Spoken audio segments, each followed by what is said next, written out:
Hey, and welcome back to the Deep Dive. Great to be here. You know that feeling when you want to make some changes, eat healthier maybe, but then boom, you're hit with all this super complicated diet advice. Oh, absolutely. And it all seems to contradict itself half the time. Exactly. It can just leave you feeling, well, stuck. So today, we're going to try and cut through some of that noise. Yeah, we're doing a deep dive into 10 methods for weight loss that are actually pretty straightforward.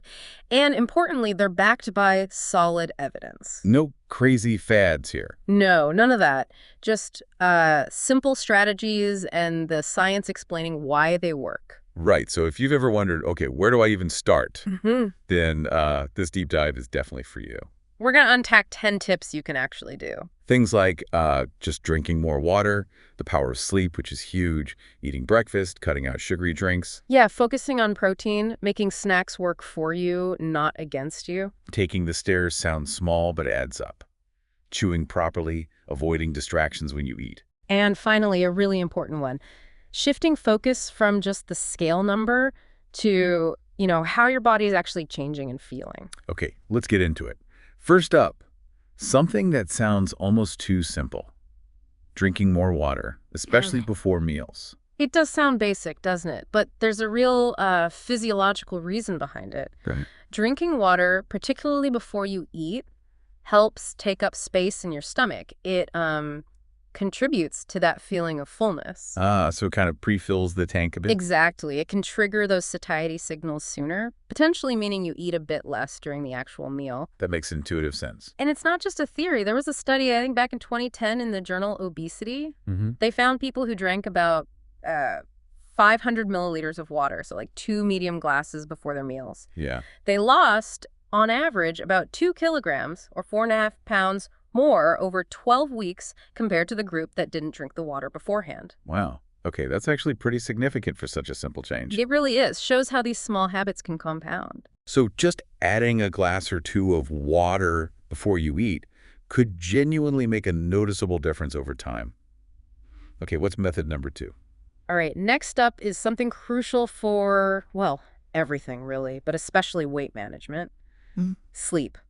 Getting enough quality sleep. Oh, sleep. I know. I feel way better after a good night's sleep, but let's be honest, when things get busy, it's often the first thing that gets cut. So common. But that can really throw a wrench in your weight loss plans. Sleep isn't just about feeling awake. Right. It hugely impacts the hormones that regulate your appetite.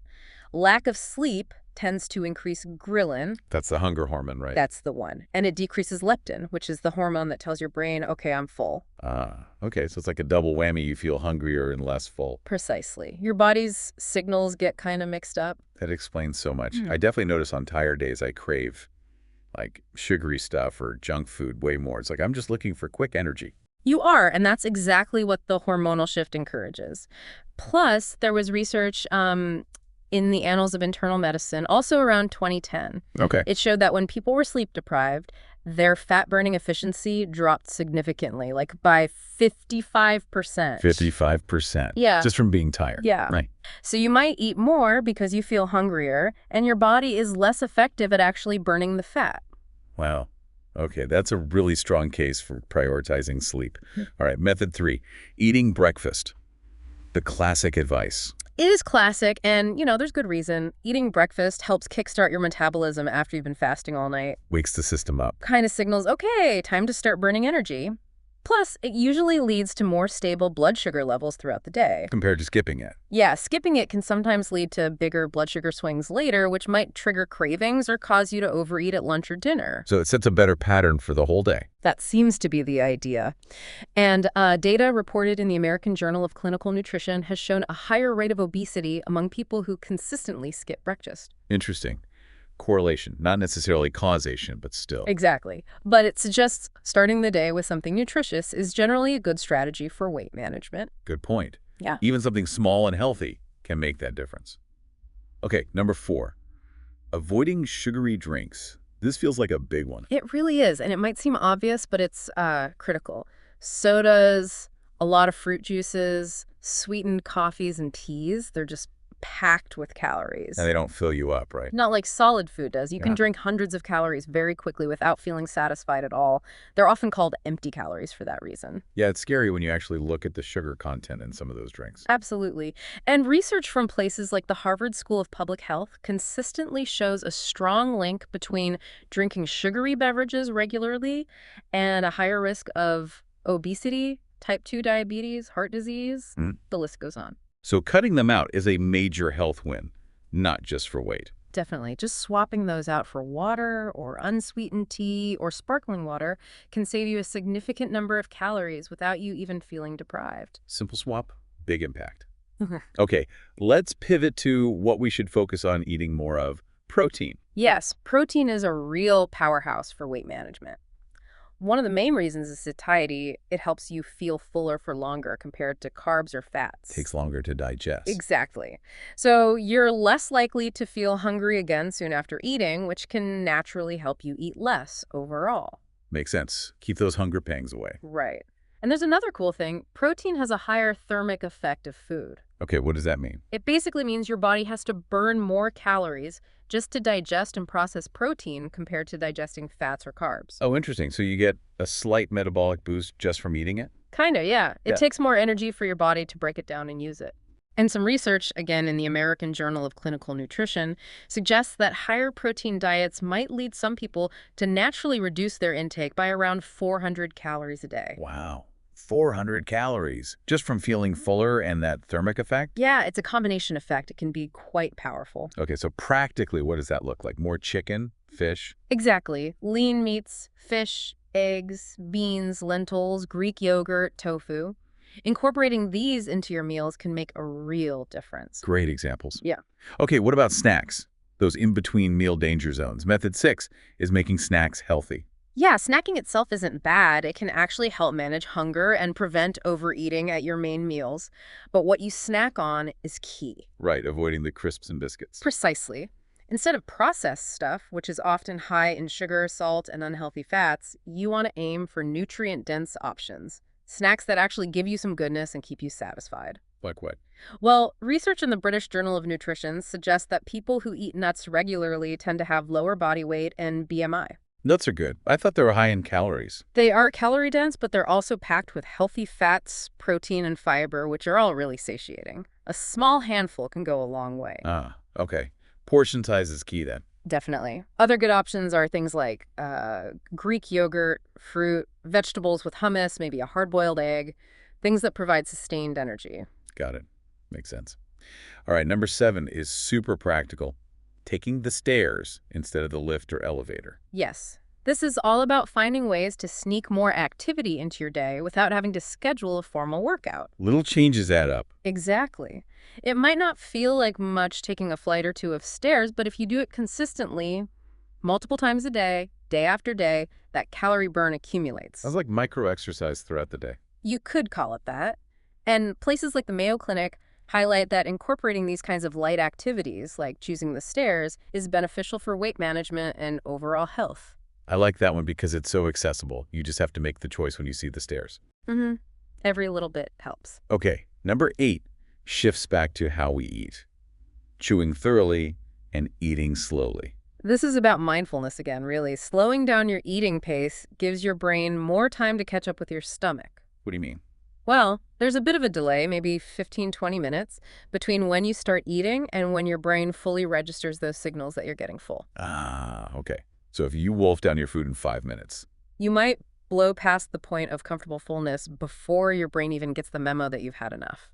Eating slowly helps you recognize those signals in real time. And potentially stop eating sooner. Exactly. And research, this time in the journal Appetite, found that slower eaters consumed, on average, about 10% fewer calories per meal compared to fast eaters. 10% just by slowing down. That's quite a bit. It can be, yeah. Any tips for actually doing that? Yeah. It sounds easy, but... One simple trick is to literally put your fork or spoon down between bites. Just pause. Or take a sip of water, try to really taste and savor the food, focus on the texture. That naturally slows you down too. Good practical advice. All right, number 9 builds on that mindfulness theme.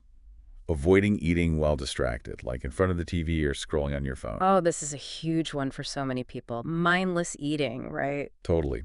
Guilty as charged sometimes. We probably all are. Yeah. But when your attention is split, you're just not paying attention to your body's cues. You don't really register how much you're eating or how full you're getting. It's like eating on autopilot. You look down and the plate's empty. Exactly. And you might not even feel satisfied because you weren't really present for the meal. Studies like some reported in the American Journal of Clinical Nutrition have shown people eating while distracted can consume around 15% more in that single sitting. 15% more. Wow. That adds up fast if you do it regularly. It really does. It's a major contributor to overconsumption for many. So the antidote is just focusing on the food.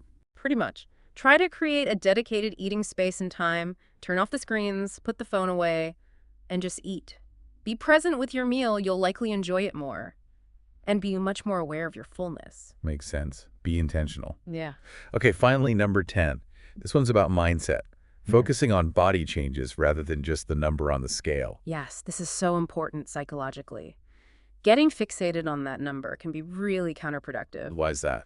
Because body weight fluctuates daily for tons of reasons, completely unrelated to fat loss or gain, things like hydration levels, salt intake, hormones. Maybe you can weigh more one day just because you drank more water or something. Exactly. And if you step on the scale expecting a certain number and don't see it, it can be incredibly discouraging. It can lead to stress and frustration. The scale roller coaster. Totally.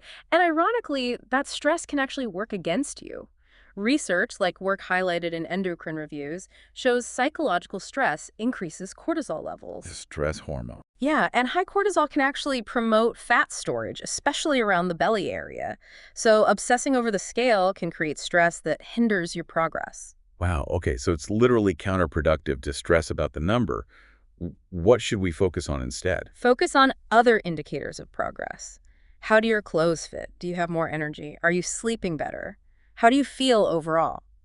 Maybe your stamina has improved, or you notice positive changes in health markers like blood pressure if you track those. Non-scale victories. Exactly. These are all tangible signs that you're making positive changes, and they often provide a much more stable and motivating picture of your progress than the fluctuating number on the scale. That feels like a much healthier, more sustainable approach. Yeah. Okay, so let's quickly recap those 10 points. We had drink more water, especially before meals. Prioritize sleep.